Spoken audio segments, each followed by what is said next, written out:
এখন আমাদের সামনে আজ শুক্রবার, সামনে শুক্রবার 27 তারিখে ভগবান রামচন্দ্রের শুভ আবির্ভাব তিথি, শ্রী শ্রী রামনবমী মহোৎসব।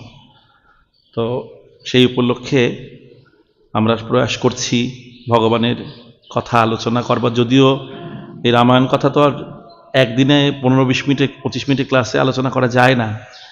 তো 7 দিনে প্রভু নির্দেশ দিয়েছেন, আমাদের 7 দিনে 7টা কাণ্ড পাঠ করা হবে, মূল বিষয়গুলোকে স্পর্শ করে যাওয়া হবে। রামায়ণের সিদ্ধান্ত অনেক অনেক উন্নত, অনেক কিছু আছে, সম্ভব নয় সম্পূর্ণ অল্প পরিসরে এত আলোচনা করবার।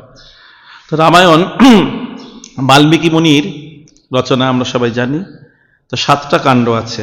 প্রথম কাণ্ডের নাম বালকাণ্ড, তারপরে অযোধ্যাকাণ্ড, তারপরে অরণ্যকাণ্ড, তারপর কিষ্কিন্ধাকাণ্ড, তারপর সুন্দরাকাণ্ড, তারপরে যুদ্ধকাণ্ড, তারপরে উত্তরকাণ্ড এবং শেষে যুদ্ধকাণ্ডের পরে শেষে উত্তরকাণ্ড। এই নিয়ে 7 কাণ্ড রামায়ণ। তো প্রথম কাণ্ড যেটা আছে বালকাণ্ড, সেখানে 24টা অধ্যায় রয়েছে, বাল্মীকি মুনি রচনা করেছেন। সেখানে প্রথমে আছে নারদ বাল্মীকি সংবাদ, তারপরে বাল্মীকির প্রতি ব্রহ্মার আদেশ, রামায়ণ রচনা, লবকুশে রামায়ণ গান, অযোধ্যা রাজা দশরথ সম্বন্ধে আছে, ঋষ্যশৃঙ্গ মুনির উপাখ্যান, সেখানে দশরথ পুত্র কামনা করেছিলেন। তারপর ঋষ্যশৃঙ্গের আগমন, অশ্বমেধ যজ্ঞের আয়োজন, অশ্বমেধ যজ্ঞে ভগবান বিষ্ণু আবির্ভূত হয়ে তিনি তার দশরথের পুত্ররূপে জন্মের অঙ্গীকার করলেন। তারপরে রামচন্দ্রের শুভ জন্ম, বিশ্বামিত্র সেখানে আগমন, বিশ্বামিত্র রাম লক্ষ্মণকে নিয়ে চলে গেলেন বনে। সেখানে তারকা মারিচকে নিগ্রহ করা হলো, তারকা বধ হলো। তারপর মিথিলা যাত্রা, গঙ্গা দেবীর উপাখ্যান, কার্তিকের জন্ম, সগর রাজের উপাখ্যান আছে, ভাগীরথের গঙ্গা আনয়ন আছে, বিশালাপুরীর বর্ণনা, ক্ষীরোদমন্থন, মরুদ্গণের উৎপত্তি, মিথিলায় প্রবেশে অহল্যা শাপমোচন। তারপরে বশিষ্ঠ বিশ্বামিত্রের বিরোধের ইতিহাস, ত্রিশঙ্কুর উপাখ্যান, সুনশ্যাপের উপাখ্যান, বিশ্বামিত্রের ব্রাহ্মণত্ব লাভ, হরধনুবঙ্গ, রামচন্দ্রের বিবাহ, পরশুরামের তেজ হরণ, অযোধ্যায় প্রত্যাবর্তন। এই নিয়ে বালকাণ্ড সমাপ্ত। তারপরে আছে হলো অযোধ্যাকাণ্ড। তো যাই হোক, এই 24টা জিনিস এখন কিভাবে বলবো, ছুঁয়ে যাচ্ছি। প্রথমে আছে হলো নারদ বাল্মীকি সংবাদ। তো নারদ মুনিকে বাল্মীকি মুনি জিজ্ঞাসা করেছে, নারদ মুনি হলেন বাল্মীকির গুরুদেব, রত্নাকর থেকে তিনি বাল্মীকি হচ্ছে, আমরা জানি সবাই।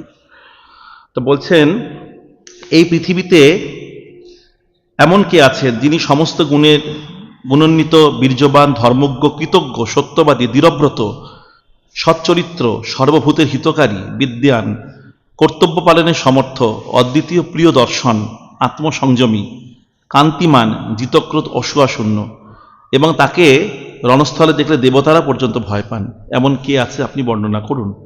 তখন বাল্মীকি মুনি বললেন, এই নারদ মুনি বলছেন বাল্মীকিকে যে, দেখো তুমি যা এই সমস্ত গুণাবলী বললে, একাধারে কোনো কারুর পক্ষে, কোনো দেবতা, উন্নত দেবতার পক্ষেও সেই গুণাবলী থাকা সম্ভব নয়। এইরকম উন্নত গুণাবলী একমাত্র পরমেশ্বর ভগবানের মধ্যেই বিরাজ করছেন। তা বলছে তিনি এই ইক্ষ্বাকু বংশে আবির্ভূত হয়েছেন এবং তিনি, তার নাম হলো শ্রীরামচন্দ্র। তার সম্বন্ধে বলছে নারদ মুনি খুব সুন্দর ভগবানের চরিত্র কেমন। তিনি সংযত চিত্ত, মহাধীর, কান্তিমান, ধীর স্বভাব, জিতেন্দ্রীয়, বুদ্ধিমান, রাজনীতিজ্ঞ, বাগ্মী, শত্রুনাশক। তার স্কন্ধদেশ স্থূল, গ্রীবা কম্বুতুল্য, হনু সুস্পষ্ট, বক্ষ বিশাল। তিনি অরিগণের দময়িতা, অরিগণের শত্রু। তার বাহু আজানুলম্বিত, মস্তক এবং ললাট সুগঠিত, বিরচিত। তার অঙ্গ প্রত্যঙ্গ সুষম, সুবিন্যস্ত, বর্ণস্নিগ্ধ। তিনি আয়তনেত্র, প্রতাপশালী, লক্ষ্মীমান এবং সর্বশুভ লক্ষণযুক্ত। তিনি ধর্মজ্ঞ, সত্যসন্ধ, প্রজাগণের হিতকারী, যশস্বী, জ্ঞানী, শুদ্ধাচার, বিনীত স্বভাব, স্থিরচিত্ত। তিনি সর্বগুণান্বিত, কৌশল্যার আনন্দবর্ধন, গাম্ভীর্যে সমুদ্রতুল্য, ধৈর্যে হিমালয় তুল্য। এইভাবে রামচন্দ্রের চরিত্রের তিনি বর্ণনা করলেন। তারপর বললেন, তুমি এই রামচন্দ্রের সম্বন্ধে আরো বললেন যে রামচন্দ্র কিভাবে আবির্ভাব হয়েছেন, দশরথের কিভাবে দেহত্যাগ হলো, দণ্ডকারণে বাস হলো, শূর্পণখা নাসিকা ছেদন আদি অনেক কিছু রামচন্দ্রের ইতিবৃত্ত তিনি বললেন। কাকে? নারদ মুনি বাল্মীকিকে এগুলো উপদেশ দিচ্ছেন গঙ্গার তটে বসে বসে। তারপরে বলছে রামরাজ্য কিরকম হবে, বলছে রামরাজ্যে যারা থাকবে তারা সবসময় আনন্দিত থাকবে, সন্তুষ্ট, পুষ্ট, ধর্মপরায়ণ, নিরাময়, নীরোগ থাকবে, দুর্ভিক্ষ ভয়শূন্য হবে। কোনো পুরুষ পিতা কখনো পুত্রের মরণ দেখবে না। নারীগণ নিত্য অবিধবা থাকবে, তারা পতিব্রতা হবে। রামচন্দ্র অনেক রাজবংশ স্থাপন করবে। এই পৃথিবীতে চতুর্বর্ণের প্রজাকে নিজ নিজ ধর্মে নিযুক্ত রাখবেন। তিনি 11,000 বৎসর রাজত্ব করে তারপরে স্বধামে প্রত্যাবর্তন করবেন। এই পবিত্র পাপনাশক পুণ্যজনক বেদতুল্য রামচরিত্র যে পাঠ করবে, শ্রবণ করবে, তিনি সর্বপাপ থেকে মুক্ত হবেন এবং তার আয়ু বৃদ্ধি হবে এবং দেহান্তরের পরে স্বজনবর্গ নিয়ে তিনি ভগবদ্ধামে প্রত্যাবর্তন করবেন। এইভাবে বর্ণনা করেছেন। কে বললেন? নারদ মুনি বাল্মীকিকে বললেন। তারপরে বাল্মীকি যখন নারদ মুনি সেখান থেকে চলে গেলেন দেবলোকে, স্বর্গে, তারপর নারদ মুনি বাল্মীকি বসে বসে চিন্তা করছেন। সেখানে তমসা নদীর ধারে বসে চিন্তা করছেন, এই যে আমাকে রচনা করতে বললেন, আমি তো কোনো শ্লোক বা কিছু মানে কিভাবে রচনা করো, শ্লোক সম্বন্ধে কোনো তখন ধারণা ছিল না, আমি কিভাবে এটা রচনা করব বলে তিনি চিন্তা করছেন। তখন দেখছেন একটা গাছের ডালে ক্রৌঞ্চ মৈথুন করছে। ক্রৌঞ্চ মানে দুটো পাখি, তারা মৈথুন ক্রিয়া করছে বসে বসে। আর তখন একটা ব্যাধ এসে সে পুরুষ পাখিটাকে হত্যা করেছে এবং হত্যা করার পরে পুরুষ পাখিটা পড়ে যাওয়ার পরে ডানা ছটফট করতে করতে মারা গেছে এবং তার যে নারী পাখিটা যে ছিল সে খুব তখন বিলাপ করছে, কান্না করছে। তখন বাল্মীকি খুব ক্রুদ্ধ হয়েছে, ক্রুদ্ধ হয়ে ব্যাধকে অভিশাপ দিয়েছেন। মা নিষাদ প্রতিষ্ঠাং তমাগম শাশ্বতী সমা যৎ ক্রঞ্চ মৈথুনা দেব মবধি কাম মোহিতাম। বলছে তুই চিরকাল প্রতিষ্ঠা লাভ করবি না, কারণ তুই ক্রঞ্চ মৈথুনরত অবস্থায় একজনকে বধ করেছিস বলছেন। এইভাবে যখন বললেন তখন ওনার মুখ থেকে এই শ্লোক বেরিয়ে গেছে। তখন ওই ওনার শোকে, ক্রঞ্চ মৈথুনের শোকে, মানে এরকম ছটফট করছে আর সেই পাখিটা, মেয়ে পাখিটা খুব কান্না করছে। তখন এইভাবে শ্লোক বেরিয়ে গেছে। তখন তিনি চিন্তা করছে, এটা যে কি বেরোলো, আমি তো শোক, মানে ওর দুঃখে আমার দুঃখ উৎপাদিত হয়েছে, সেই দুঃখে আমার মুখ থেকে এটা শোক বেরিয়ে গেছে, শোকই বেরিয়েছে একরকম। তাহলে এখান থেকেই শোক থেকেই হলো কি শ্লোকের উৎপত্তি হয়েছে।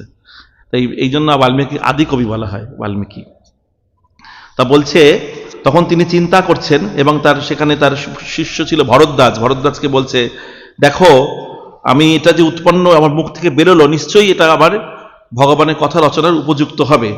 তখন তিনি বসে বসে খুব চিন্তা করছেন, কথা বলছেন। তখন সেইখানে প্রজাপতি ব্রহ্মা সেখানে এসে উপস্থিত হয়েছেন।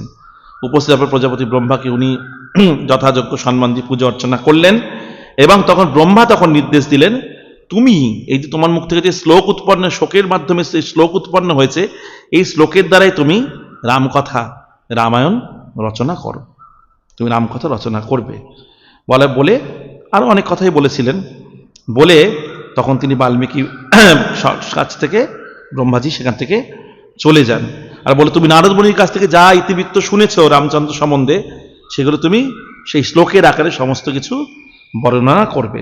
আর বলছে তোমার কীর্তি যুগ যুগ ধরে, তোমার কীর্তি এ রচনা করার পরে তোমার কীর্তি যুগ যুগ ধরে মানে ঘোষিত হবে সমস্ত লোকে, ঊর্ধ্বলোক অধলোক সমস্ত লোকে। এই বলে ব্রহ্মা অন্তর্ধান হলেন। তারপরে তিনি কি করলেন? রামায়ণ রচনা করলেন। রামায়ণ তো রচনা করলেন, এখন প্রচার করব কি করে চিন্তা ভাবনা করছেন। চিন্তা ভাবনা করতে করতে তিনি তপবনে রয়েছেন। 24,000 শ্লোক, 500 সর্গ, 7টা কাণ্ড সব রচনা করেছেন। করার পরে এবার চিন্তা করছেন, আমি এবার প্রচার করব কি করে রামকথা।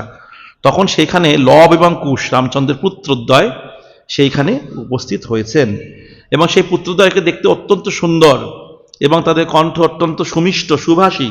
তখন বাল্মীকি মুনি কি করলেন? এই শ্লোকগুলোকে তিনি তার বীণা দিয়ে তাদের বীণা দিলেন এবং তাদের সেই রামের যে আখ্যান মহিমা সেগুলো তাদেরকে শিখালেন, লব আর কুশকে শিখিয়েছেন।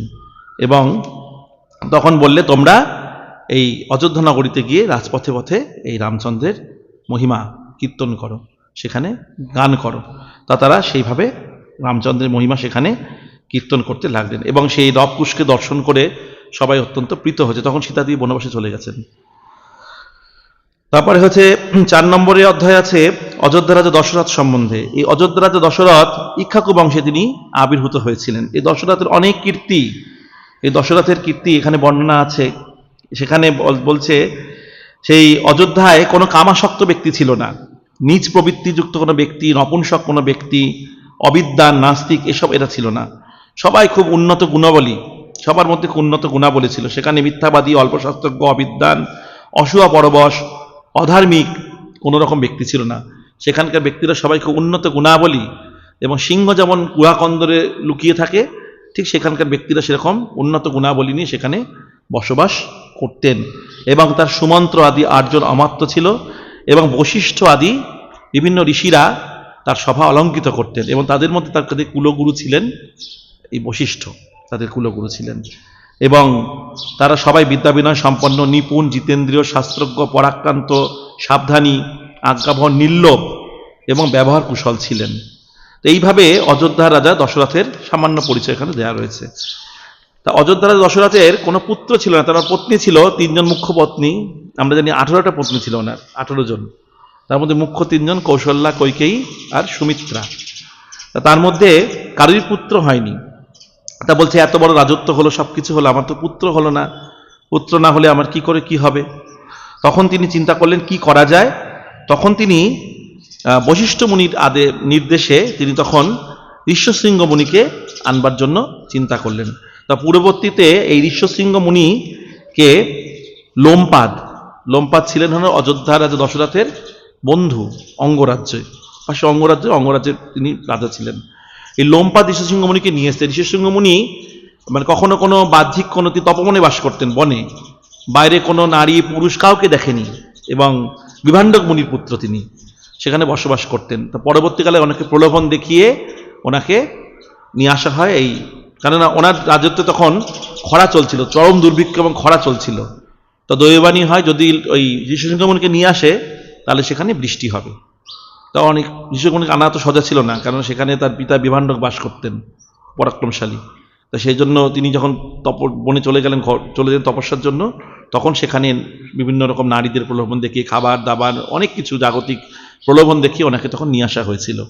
আর যেই নিয়ে আসা হয় তখনই ওনার রাজ্যে যে উনি যেই প্রবেশ করলেন ঝরঝর করে মুষলধারে বৃষ্টি আরম্ভ হলো ওই অঙ্গরাজ্যে, তারপরে লোমপাদের রাজ্যে। তারপরে ওনার কন্যা শান্তার সঙ্গে এই ঋষ্যশৃঙ্গ মুনি বিবাহ দেওয়া হয়েছিল। তারপর বশিষ্ঠ বললেন এই ঋষ্যশৃঙ্গ মুনিকে তোমার যজ্ঞে আনতে পারো, অশ্বমেধ যজ্ঞ আয়োজন করো।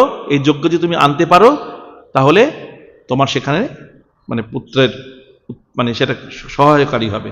তা তখন তিনি বিরাট এক অশ্বমেধ যজ্ঞের আয়োজন করলেন, বিশাল আয়োজন। তো সেইখানে ঋষ্যশৃঙ্গ মুনি এসেছিলেন, এবং ঋষ্যশৃঙ্গ আসার পরে সেখানে অগ্নিদেব উৎপন্ন হলেন ইয়ে থেকে, যজ্ঞ থেকে। অগ্নিদেব উৎপন্ন হয়ে একটা বিরাট সুন্দর একটা স্বর্ণ পাত্রের মধ্যে পায়েস নিয়ে, পায়েস পরমান্ন নিয়ে তিনি দশরথকে দান করেছিলেন।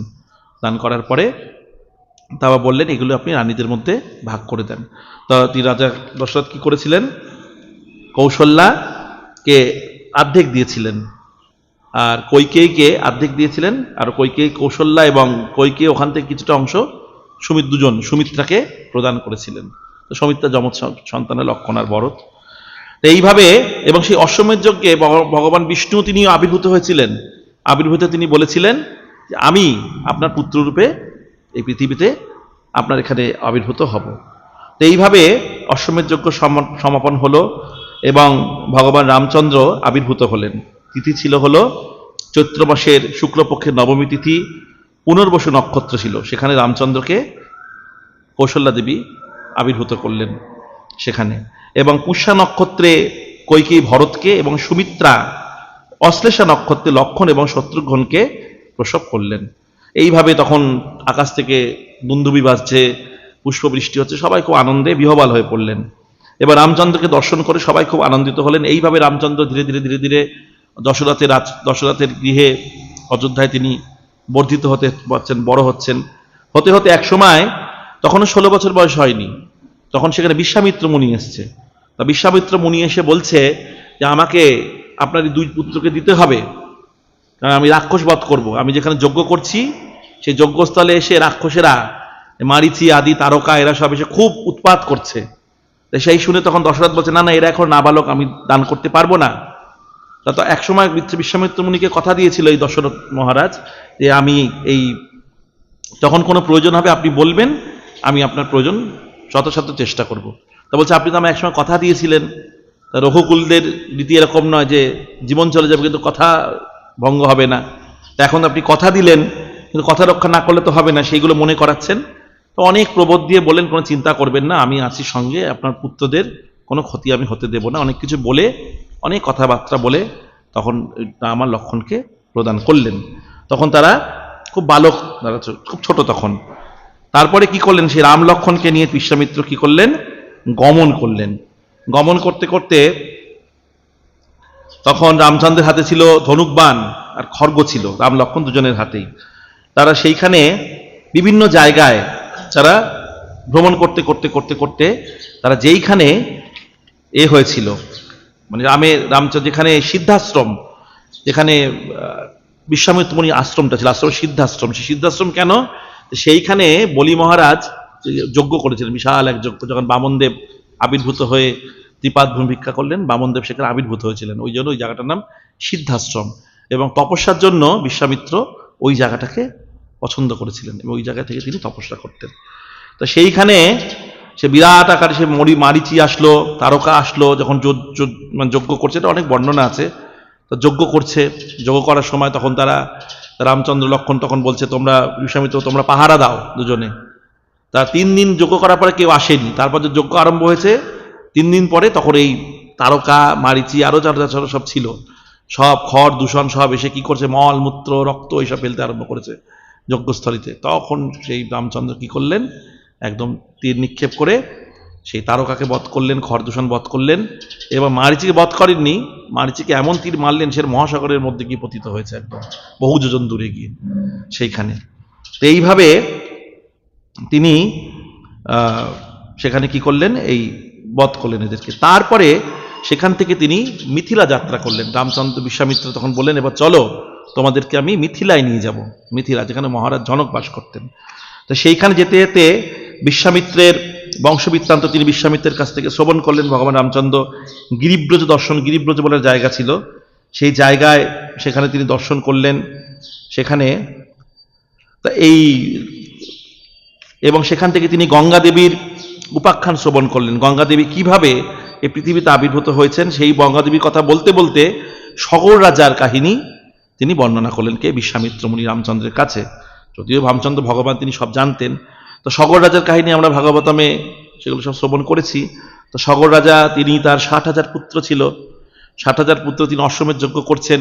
সেই 60,000 পুত্র যখন সেই আর ইন্দ্র কি করেছে, অশ্বমেধ যজ্ঞের ঘোড়া এনে লুকিয়ে রেখেছে, লুকিয়ে রাখার পরে সেখানে খোঁজা, তারপর তিনি সগর রাজা কি করলেন 60,000 পুত্রকে পাঠিয়ে দিলেন, বলে ঘোড়া যেখান থেকে পারো তোমরা ঘোড়া খুঁজে নিয়ে বের করে নিয়ে আসো।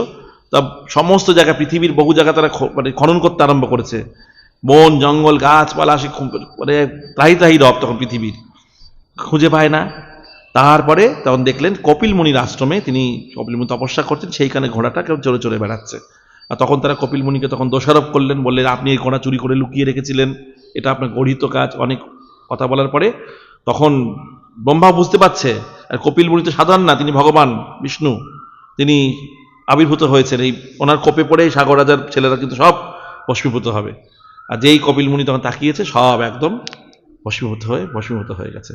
তারপরে পরবর্তীকালে এই সগর রাজার বংশধর অংশুমান আনবার চেষ্টা করলেন, তিনি পারলেন না, এবং তার পুত্র তারপরে ভগীরথ গঙ্গা দেবীকে আনয়ন করলেন।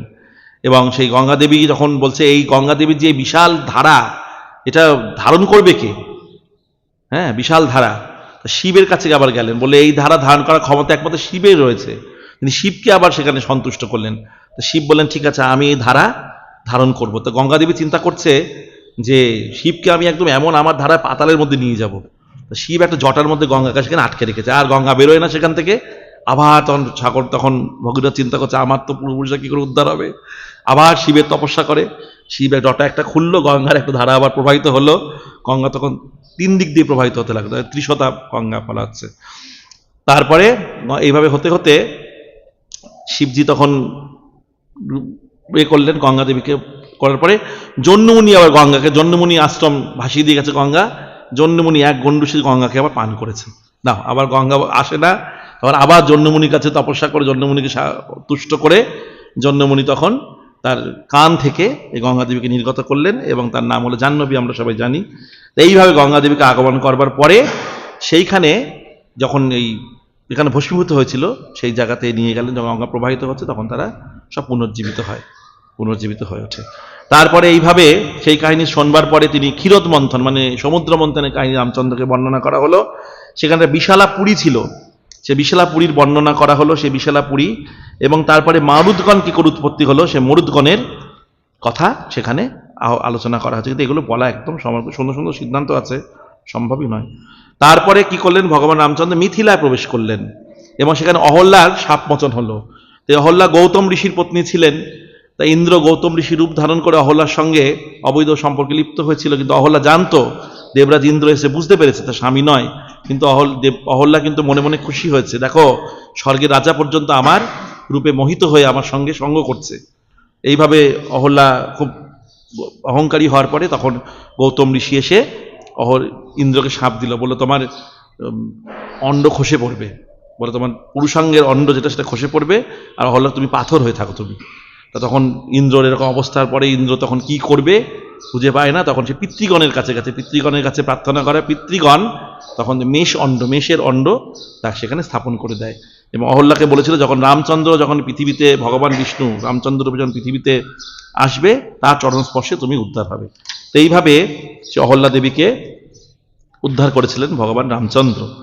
তারপরে বশিষ্ঠ এবং বিশ্বামিত্রের বিরোধের ইতিহাস তিনি বর্ণনা করলেন। তো বশিষ্ঠ ছিলেন কুলপুরোহিত, আদর্শ ব্রাহ্মণ, সত্যনিষ্ঠ, সব দিক থেকে উন্নত ঋষি। আর বিশ্বামিত্র ছিলেন ক্ষত্রিয়। তা বিশ্বামিত্রের পিতা হলেন গাধী মহারাজ, তা গাধী মহারাজের পুত্র। তা একবার এই বিশ্বামিত্র সমস্ত সৈন্য তখন রাজা ছিলেন, সৈন্য সামন্ত সমস্ত কিছু নিয়ে বিশ্বামিত্রের বশিষ্ঠ মুনির আশ্রমে উপস্থিত হলেন। তা বশিষ্ঠ মুনির আশ্রমে কামধেনু গাভী ছিল। তা তিনি বললেন, আপনারা বসুন, আমি একটু আপনাদের সৎকার করবো, মানে খাওয়াবো, এরকম বলছেন। তো সবাই বসলেন প্রসাদ পেতে খেতে, আর কামধেনুকে সামনে এনেছে, যা যা চায় কামধেনুতে সব বের হচ্ছে আর সবাই খাচ্ছে। এইরকম একটা গাভী দেখে বিশ্বামিত্র ইচ্ছা হলে, এই গাভী আর এই ঋষিমুনি দেখে কি করবে, বলে আমি আপনাকে আমার যত দামি দামি সব গাভী আছে সব দান করবো, আপনি কামধেনুকে আমাকে দিন। কামধেনু নাম ছিল সবলা, সবলাকে আমায় দিন। তো তখন বলছে, না, এটা কোনোভাবে দেওয়া যাবে না। এই নিয়ে একটা বিশাল একটা বিরোধ সৃষ্টি হলো, কার মধ্যে, এই বিশ্বামিত্র আর বশিষ্ঠের মধ্যে। এই গাভী দেবে না, এই গাভী জোর করে নেবে। এই করতে করতে কি হলো, তখন এই বিশ্বামিত্র কিন্তু অনেক তেজ ছিল, কিন্তু সমস্ত তেজ এই ব্রহ্মতেজের কাছে সমস্ত তেজ ভস্মীভূত হলো, একদম টিকে থাকতে পারলো না। বিশ্বামিত্র অনেক কিছু করে ক্ষতি করার চেষ্টা করলো বশিষ্ঠকে, কিন্তু বশিষ্ঠর কোনো কিছুই ক্ষতি তো হলো না। বশিষ্ঠর ব্রহ্মতেজের কাছে বিশ্বামিত্রের যে এই যে রাজকীয় যে সমস্ত শক্তি, শৌর্য, বীর্য সব কিছু নষ্ট হয়ে গেল। আর তখন বিশ্বামিত্র চিন্তা করলো, দেখো এই ব্রহ্মতেজ কত উন্নত, তাই আমাকে ব্রাহ্মণ হতে হবে, এখন আমি ব্রাহ্মণ হব। তা ব্রাহ্মণ হয়ে আমি এখন ব্রহ্মতেজ অর্জন করব। তা ব্রাহ্মণ হওয়ার জন্য বশিষ্ঠের কাছ থেকে রেকমেন্ড লেটার নিতে হবে। তা বশিষ্ঠের কাছে রেকমেন্ড করতে গেছে, বশিষ্ঠ কি বলছে, না, তোমার ব্রাহ্মণত্বের এখনো গুণাবলী হয়নি, তুমি এত ক্রোধী, অমুক অনেক কিছু বলে, তা বলছে এখন তোমাকে ব্রাহ্মণত্ব দেওয়া যাবে না। এই নিয়ে ত্রিশঙ্কুকে আবার, ত্রিশঙ্কুর ইচ্ছা হয়েছিল সশরীরে স্বর্গে যাবে, সশরীরে। তা ত্রিশঙ্কুকে তিনি পাঠালেন সেখানে দেবতাদের কাছে। তা ত্রিশঙ্কুকে এদিকে মানে বিশ্বামিত্র তপস্যা করে, যজ্ঞ করতে করতে ত্রিশঙ্কুকে ওপরে পাঠিয়েছে সশরীরে দেবতাদের কাছে। আর দেবতারা বলছে, না, তোমার এখন দেবলোকে বাস করার সুযোগ হয়নি। তা ত্রিশঙ্কুকে দেবতারা ওখান থেকে ধাক্কা মেরেছে। তা ত্রিশঙ্কু মাঝখানে ঝুলে রয়েছে, বুঝতে পেরেছেন, মানে ত্রিশঙ্কু পদ্ধতি মাঝখানে ঝুলে আছে, না দেবলোকে যেতে পারলো, না এই পৃথিবীতে আসতে পারলো। তা এইভাবে ত্রিশঙ্কুর উপাখ্যান তিনি শ্রবণ করলেন। তারপর সুনশেপ বলে একজন আছেন, তার উপাখ্যান শ্রবণ করলেন রামচন্দ্র ভগবান এর কাছ থেকে, বিশ্বামিত্র মুনির কাছ থেকে সব শ্রবণ করছেন। পরবর্তীকালে বিশ্বামিত্রের ব্রাহ্মণত্ব লাভ হয়েছিল। বিশ্বামিত্র বশিষ্ঠের কাছে ক্ষমা চেয়েছিলেন এবং ব্রহ্মা একবার বিশ্বামিত্রের তপস্যা করছে, খুব ব্রহ্মা এসে খুব খুশি হয়েছে, বলছে, কিন্তু তিনি তাকে রাজর্ষি বলে সম্বোধন করেছেন, ব্রহ্মর্ষি বলেনি। তো রাজর্ষি বলাতে বলছে, দেখুন আমি ঋষি হলাম, কিন্তু রাজা নাম তো আমার রয়েই গেল, ব্রহ্মর্ষি তো হতে পারলাম না। তখন বিশ্বামিত্র এই ব্রহ্মা বলে, তুমি যে বশিষ্ঠ চরণে অপরাধ করেছো, ওনার কাছে ক্ষমা চাও, উনি যদি ক্ষমা করেন তাহলে তুমি ব্রহ্মর্ষি হতে পারবে। তো বশিষ্ঠ মুনির কাছে ক্ষমা চেয়েছেন এবং তিনি ব্রহ্মর্ষিতে পরিণত হলেন। তারপরে নিয়ে গেলেন মিথিলায়, সেইখানে হরধনু ভঙ্গ হলো। সেই হরধনুর বিশাল কাহিনী আছে। সেই হরধনু, বিশাল হরধনু, সে একটা বিশাল সিন্দুকের উপর, লোহার সিন্দুকের উপর থাকতো, মানে কয়েক 5,000 লোক একসঙ্গে ঠেলে ঠেলে সিন্দুকটাকে টানাটানি করে সরাতে পারতো কোনো রকমে আর কি। তো সেই হরধনু ভগবান রামচন্দ্র কি করলেন, সেখানে ভঙ্গ করলেন। এবং অজনী প্রপ্তদেব সীতাদেবী, যিনি জনক মহারাজের কন্যা, বিদেহী, মিথিলা রাজাকে বিদেহী, জনক, তিনি জনক, তার একটা উপাধি। ও 2 মিনিট দান, 2 মিনিটে শেষ করছি, এটা শেষ হয়ে এসছে। তা জনক একটা উপাধি, তাই জনক মহারাজ কি করলেন, এই সীতাদেবীকে, হলকর্ষণের সময় সীতাদেবীকে প্রাপ্ত হয়েছিলেন। তা পরবর্তীকালে এই সীতা এবং উর্মিলার সঙ্গে রাম লক্ষ্মণের বিবাহ হয়, এবং তার ভাই কুশধ্বজ ছিল জনক মহারাজের, তাদের সঙ্গে বিবাহ হয় হলো তার 2 কন্যা মান্ডবী, শ্রুতকেতু, ভরত এবং শত্রুঘ্নের বিবাহ হয়। তো এইভাবে তারা অযোধ্যায় প্রত্যাবর্তন করলেন। রামচন্দ্রের বিবাহ হলো বিশাল আয়োজন করে, এবং তারপর পরশুরামে তেজ হরণ করলেন। পরশুরামের কাছে ভগবান বিষ্ণুর একটা ধনুক ছিল, সেই ধনুকটাও পরশুরাম দিলেন, তুমি এটা ভাঙো দেখি তোমার কেমন ক্ষমতা। তিনি ভঙ্গ করলেন। পরশুরামের তখন তেজ অপহরণ হয়ে গেল। পরশুরাম বুঝতে পারলেন এই সাধারণ কেউ না, ভগবান স্বয়ং।